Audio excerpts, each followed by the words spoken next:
moi T'es seule. Donc, qui n'a jamais entendu son enfant dire ça pour qu'on le laisse enfin tenir sa cuillère, enfiler ses chaussures ou prendre la télécommande? Et parfois, parce que on est très en retard ou un peu énervé, on le laisse pas aller au bout de ses expérimentations. Et si on était un peu plus à l'écoute de leur envie de conquérir le monde, ça pourrait être une bonne résolution d'ailleurs qu'on pourrait avoir pour ce début 2017. Pour évoquer les toutes premières fois de nos petits, nous sommes avec Muriel. Bonjour Muriel. Bonjour. Qui est avec Joey, il s'est endormi. Et c'est trop mignon. Vous avez des filles jumelles, Rachel et Kali, qui ont 3 ans. Elles sont dans l'âge d'or de l'autonomie. Tout à fait. Votre fils, donc, il a 3 mois. Il est ça. immense pour 3 mois, c'est vrai. Hein, et vous avez aussi raconté votre expérience de maman dans Parents de jumeaux, notre vie croustillante. C'est chez Récré à lire. Voilà. Et la couverture s'affiche sur votre écran. Vous allez nous raconter donc comment ça se passe avec les jumelles. À vos côtés, il y a Charlotte. Bonjour Charlotte. Bonjour. Bienvenue dans la maison des maternelles. Vous êtes la maman de Joy qui a 4 ans et demi, de Léon qui a 2 ans et demi. Donc vous êtes dans le vif du sujet aussi. Vous allez nous expliquer comment vous le gérez à la maison. Et puis, on va pouvoir poser toutes nos questions. Ça, c'est super. Au docteur François Secato. Bonjour docteur. Bonjour Agathe. Vous êtes pédiatre, vous exercez au CHU de Bordeaux auprès d'enfants atteints de mucoviscidose. Et puis vous avez ouvert un cabinet aussi qui réunit plusieurs spécialistes de l'enfant. Vous publiez chez Mango cette nouvelle Bible, parce qu'on peut l'appeler comme ça, 1 à 3 ans, la grande aventure de l'autonomie. Il y a plein de conseils, il y a même des comptines. Enfin bon, c'est très complet. Alors docteur, pourquoi d'ailleurs ce guide centré sur les grandes étapes de l'autonomie? Vous aviez l'impression que les parents étaient en demande de conseils sur toutes ces premières fois? Oui. Et j'ai le sentiment que quand on ouvre ce livre, on ouvre le cabinet de pédiatrie et tous les conseils qu'on peut donner dans un cabinet de pédiatrie et que je donne depuis plus de 25 ans. Donc vous les avez réunis dans cette Bible. Alors, on apprend dans votre bouquin qu'on vous appelle aussi docteur Cracotte. Pourquoi ça? Eh bien parce qu'il y a chez nous un petit rituel qui est de donner une cracotte à la fin de la consultation. Ce n'est pas une récompense, bien sûr pas une punition non plus. C'est simplement un rituel qui a été adopté par l'ensemble des personnes qui travaillent dans ce centre de santé. Et donc on a même une petite idée que je livre ici pour la première fois. Ça sera peut-être la clinique des docteurs Cracotte. Ah d'accord, donc on pourra accompagner les parents. Il n'y aura pas que l'aspect médical, il y a aussi l'autonomie, l'aspect psy. C'est pas très difficile, c'est très difficile à dire pour la première de l'année. Oui, nous travaillons avec 3 psychologues sur le centre, tout à fait. D'accord. Charlotte, pour vous, l'autonomie des enfants, c'est pas forcément ce que l'on croit. Disons que vous avez dit. L'autonomie des enfants, souvent, on aimerait que son enfant soit autonome, qui s'habille tout seul, qui range sa chambre, mette la table. Et c'est vrai que dans l'autonomie, il y a aussi ce que vous avez dit, tout ce qu'il aimerait faire tout seul, et que là, paradoxalement, on lui permet pas toujours. Donc il y a une différence entre ce que veulent les parents et ce que veulent les enfants. Souvent, alors que les deux ont autant d'importance. Muriel, pour vous, vous avez aussi bien réfléchi à la question. C'est une question d'étape. C'est ça que vous dites? Oui, en fait, c'est l'autonomie, ça n'en finit jamais. J'ai envie de dire, il y a plein d'étapes différentes. Au début, ils portent leur tête, après ils se mettent à marcher, après ils mangent tout seuls, après enfin, ça n'en finit jamais. En fait, c'est vraiment pour moi une question d'étapes ça va souvent très très vite. C'est ça. Docteur Cracotte, c'est quoi pour vous la définition de l'autonomie? J'aime beaucoup entendre Muriel et Charlotte parler de cette façon de l'autonomie.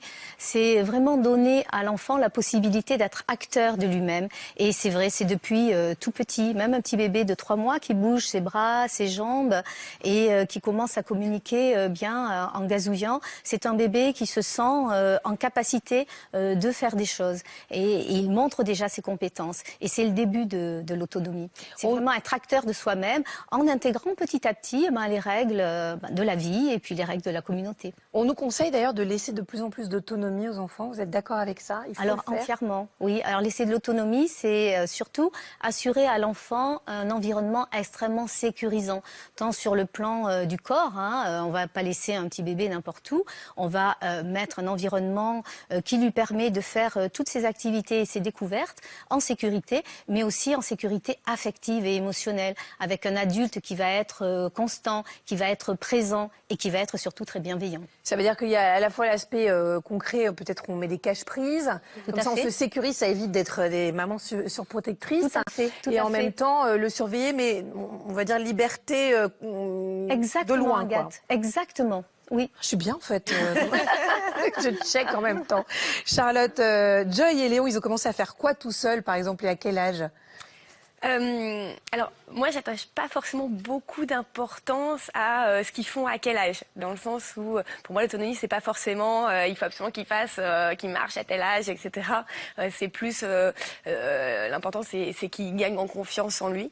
Mais pour répondre à votre question, ce qu'ils ont fait, par exemple, dès qu'ils ont su marcher avec assurance, on les a laissé, apporter les verres en verre à la table d'apéro, par exemple. Ils avaient quel âge? Avant 1 an et demi, je dirais. Ah bon? Ouais, par exemple. Ah, mais c'est bien ça. C'est courageux, on va dire. Vous n'êtes pas une maman surprotectrice alors? Non, pas vraiment. Par exemple, Léon, hier, a pour la première fois, donc il a 2 ans et demi maintenant, coupé des carottes crues en rondelles. Voilà. Avec un couteau d'adulte? Ou pas un couteau qui... Enfin oui, mais vous êtes à côté et vous le laissez faire. Pour couper des carottes crues, mais voilà. C'est plutôt bien de faire ça quand même, docteur. Hein. Oui, et ça va vraiment dans le cadre de l'évolution des enfants. Et c'est un peu ce que dit Pascal Pic, qui a préfacé mon livre. J'ai adoré cette façon de dire « faisons confiance à nos enfants ». Vous pouvez juste rappeler qui est Pascal Pic? Ah oui, c'est un paléoanthropologue, voilà, qui a écrit beaucoup de livres et qui nous rappelle ou qui nous instruit sur l'évolution de l'humanité.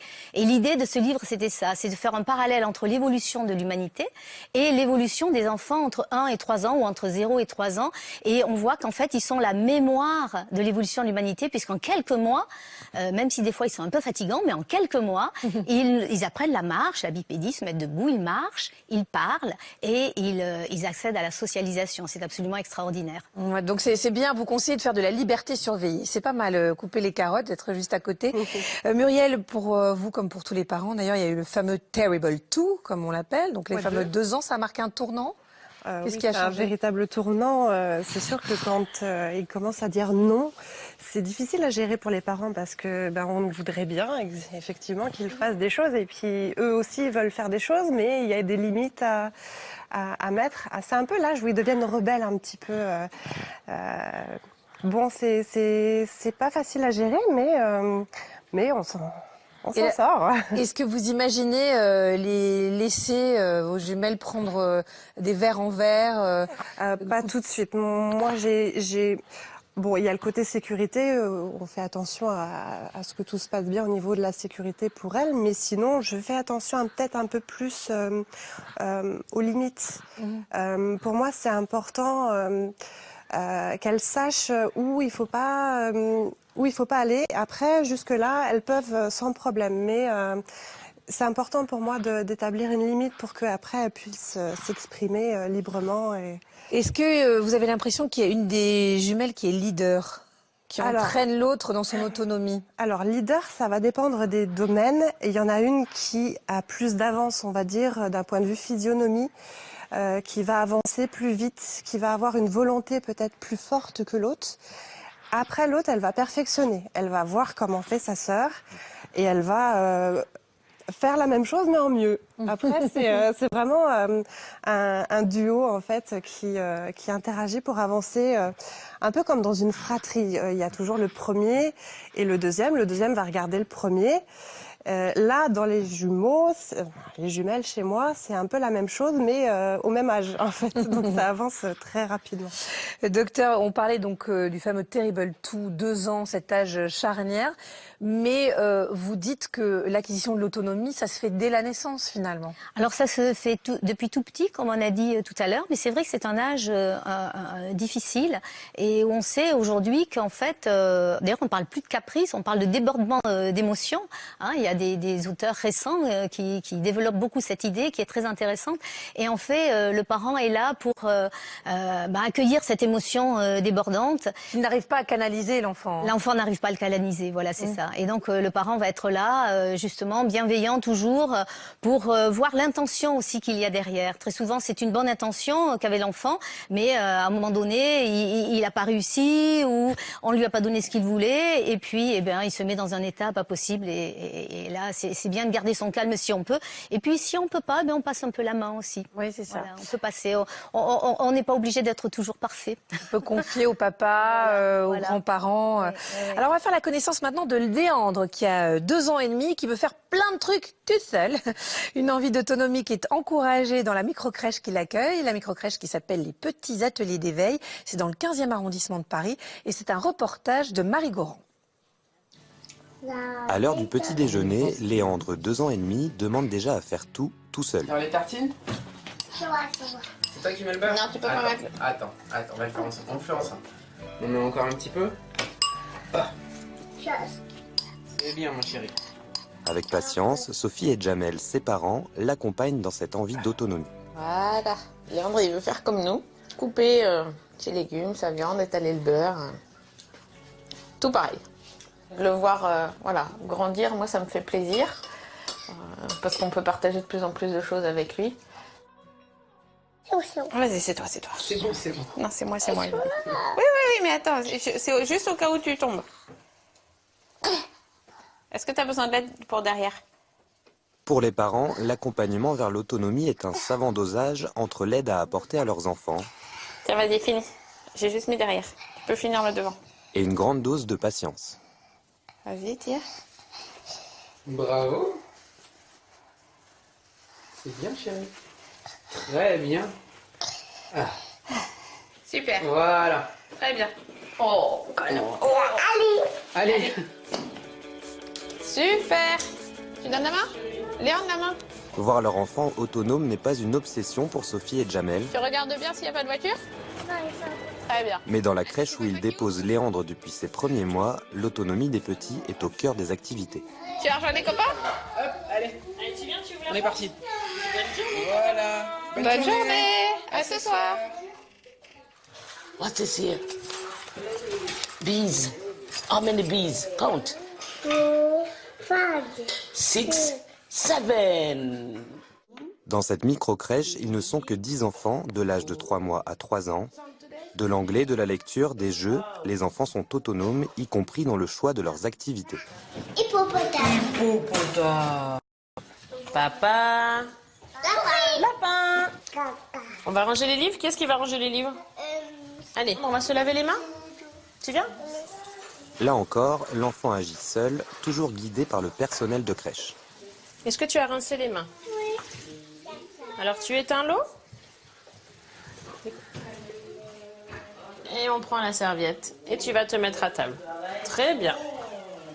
On favorise l'autonomie des enfants en crèche et même dans le quotidien, c'est important parce que ça permet à l'enfant de grandir sereinement et d'acquérir des capacités et suffisamment confiance en lui pour pouvoir agir, interagir avec les autres, s'affirmer. Donc c'est quand même important, c'est tout ce dont on a besoin pour grandir et se construire. Hop, je te tiens le verre. Allez, vas-y. Très bien. Hop là, oui, ça fait peut-être un peu beaucoup pour toi tout seul, Karl. On peut se resservir. Très bien, Léo. On les accompagne beaucoup par la parole et par le regard.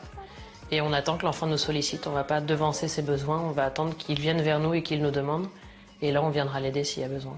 On est vraiment là pour les aider à faire seuls. C'est habituel que les enfants se servent. On encourage l'autonomie. Donc du coup, ils sont très fiers de le faire. Parce qu'ils se sentent grands. Et c'est le but. C'est de les faire grandir sereinement. Donc du coup, ils sont très contents. Très bien, Karl. Karl, il fait tout à toute vitesse aujourd'hui. Il se sert de l'eau à toute vitesse, il se sert la semoule à toute vitesse.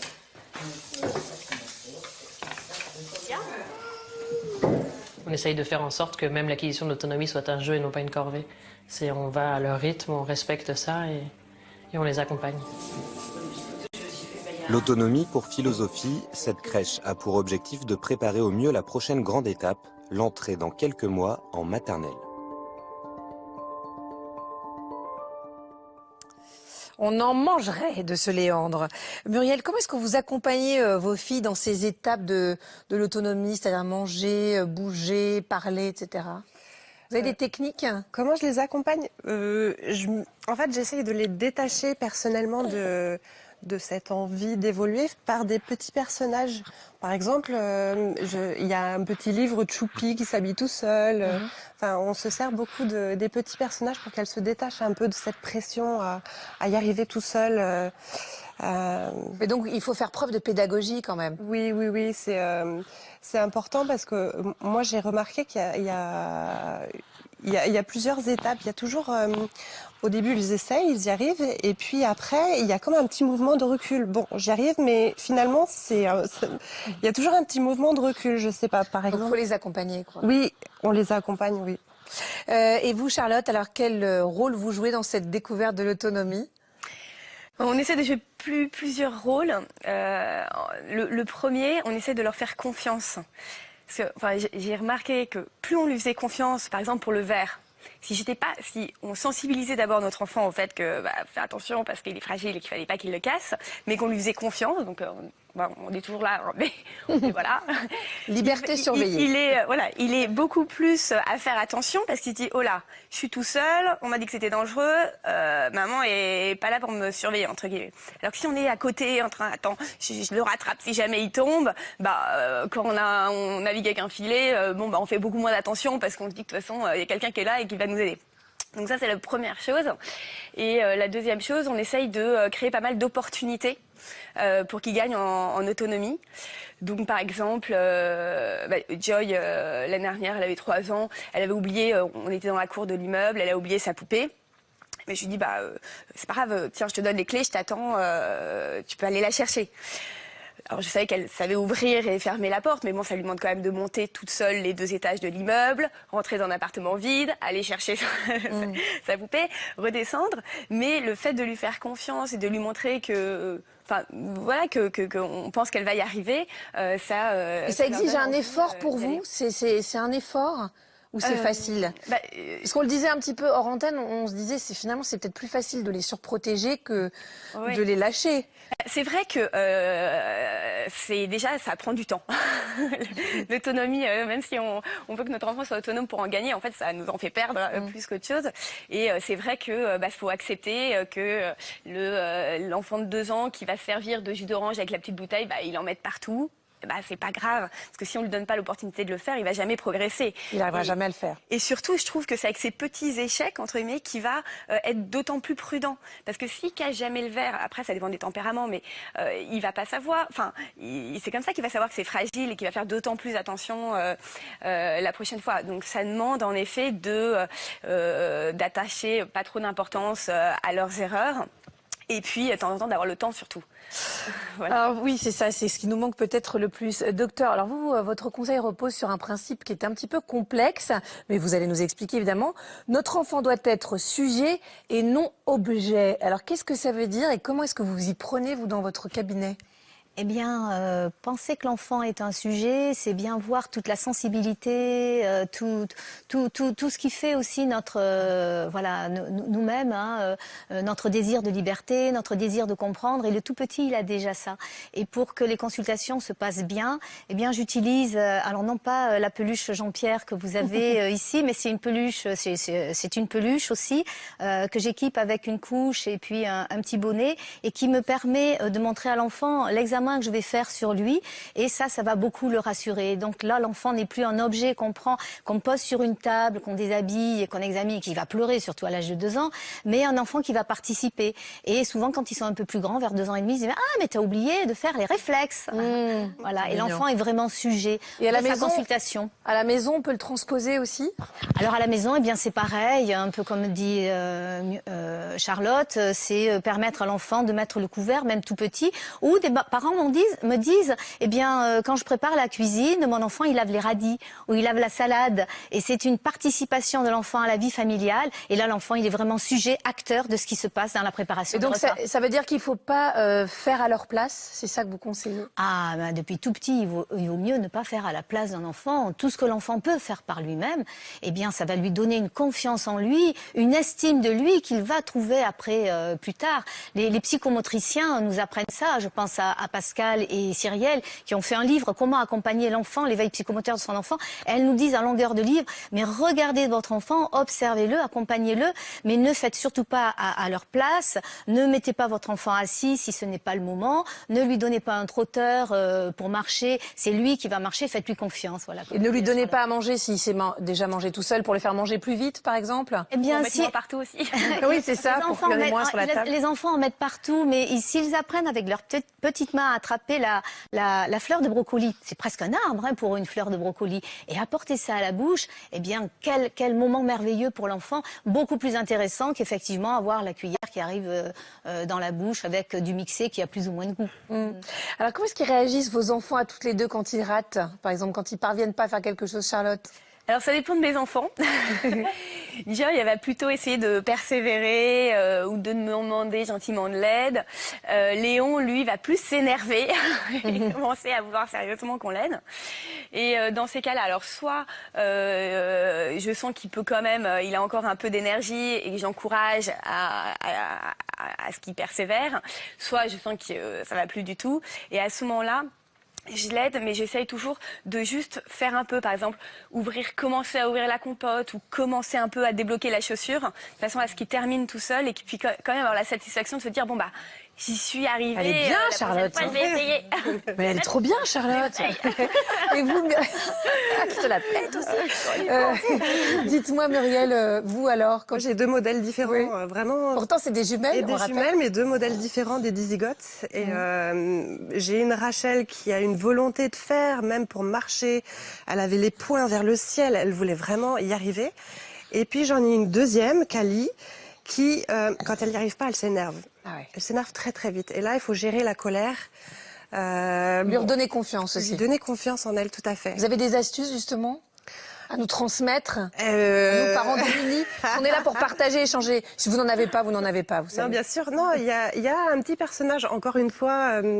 Alors, on me dit Princesse Sophia dans l'oreillette. Oui, Princesse Sophia, tout à fait. Princesse Sophia. Voilà. À un moment donné, Princesse Sophia, dans un épisode, elle essaye de monter sur un cheval. Elle tombe. Et elle remonte sur le cheval, elle tombe, et ainsi de suite, jusqu'à ce qu'elle y arrive. Et je vois Kali, à chaque fois, qui est émerveillée quand elle vole avec je sais pas si c'est un cheval, avec des... Je sais pas, parce que moi, quand il regarde, je regarde pas avec lui.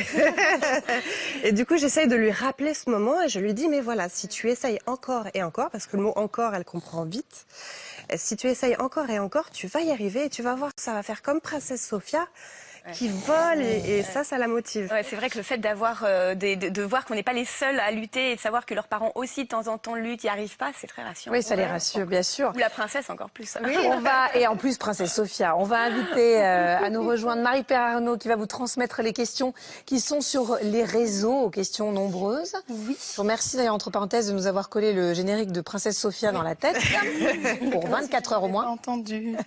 Carmen nous demande comment faire si notre enfant ne semble pas du tout vouloir tout faire tout seul, s'il est un petit peu en retard justement dans ses envies d'autonomie. Si l'enfant ne veut pas tout faire tout seul, heureusement il y a les parents pour l'aider. Et c'est simplement... L'autonomie, c'est faire avec plaisir. Et donc, si l'enfant n'a pas plaisir à faire par lui-même, tout seul, on attend. Voilà, ça viendra. Et bien sûr, ça viendra. Mais voilà, le laisser à son rythme. Et les enfants ont besoin d'être aidés. Et être autonome, c'est pas forcément faire tout à l'enfant. Hein. Oui. On est là pour eux. C'est vrai. On est là pour eux, oui. Capucine nous demande, est-ce qu'encourager beaucoup son enfant développe son autonomie? Elle dit, j'ai l'impression d'en faire des caisses dès qu'il réussit à faire un truc tout seul. Est-ce qu'il faut justement, c'est génial, c'est super, tu es extraordinaire. Est-ce qu'on en rajoute un petit peu? Alors, moi, je crois que ce qui est important, c'est vraiment de donner un environnement sécurisant. On appelle ça aussi sécure dans notre jargon, tant au niveau, comme on disait, de l'espace, le temps, mais également au niveau affectif. Et bienveillance. Ça, c'est la première chose. Et aussi, peut-être bien repérer ce que l'enfant est capable de faire, et même tout petit. Alors, tout petit, ils n'ont pas encore bien le langage, mais dès qu'ils peuvent, le faire exprimer par eux-mêmes ce qu'ils sont capables de faire. Un petit enfant de 3 ans pourrait dire, regarde maman, c'est moi qui porte le verre, je ne l'ai pas cassé. Ou sa maman pourrait lui dire, tiens, comment tu sens là en ce moment avec ton verre? Eh bien, regarde, je ne l'ai pas cassé. C'est arriver à ce que l'enfant, par par lui-même, Verbaliser. prenne conscience de ses propres compétences, de ses propres potentialités, je crois que c'est encore plus fort, important que le regard plus des parents. important que de lui dire tu es fort. Vous voyez, C'est après de devenir dépendant un peu du regard, de Oui, faire c'est ça pour ça. pour la maman, Oui, voilà. et pas pour lui. Et pas pour lui. Et c'est arriver à lui faire prendre conscience de toutes ses capacités, de son potentiel, de ce qu'il sait faire par lui-même, même si ce sont des toutes petites choses au départ. Je crois que c'est ça qui va rassurer un enfant. Madeleine dit, mon conjoint est très papa poule au parc. Il veut surveiller notre enfant à chaque instant alors que je suis plus relaxe, même si je le surveille d'un œil. Comment et doit-on accorder nos violons sur le sujet? Est-ce qu'on doit être moi forcément... je trouve que c'est merveilleux que papa et maman soient différents. Ouais. Je trouve merveilleux que le père et la mère aient chacun leur façon de voir la vie et leur façon d'accompagner leur enfant, parce que l'enfant justement va se dire tiens je peux faire ou comme ça ou comme ça. Il a beaucoup plus de liberté. C'est plus riche. C'est beaucoup plus riche. On a Victoria qui a des jumelles et qui dit elles sont totalement différentes. L'une est très débrouillarde, mais l'autre a toujours besoin de moi pour faire les choses. Est-ce que j'accepte son rythme ou est-ce que je la pousse un petit peu? Dans quelle mesure on essaye de la stimuler un petit peu vers plus d'autonomie sans évidemment rentrer dans la comparaison avec sa sœur? Je crois un petit peu comme je disais tout à l'heure, plutôt que de stimuler, c'est plutôt rassurer l'enfant sur ses capacités et être et faire voir aux enfants qu'ils sont justement différents, même s'ils sont jumeaux ou jumelles. Ils ont chacun leur chemin à vivre dans la vie qui va être différent et à la base ils sont différents et on respecte en tant que parents cette différence.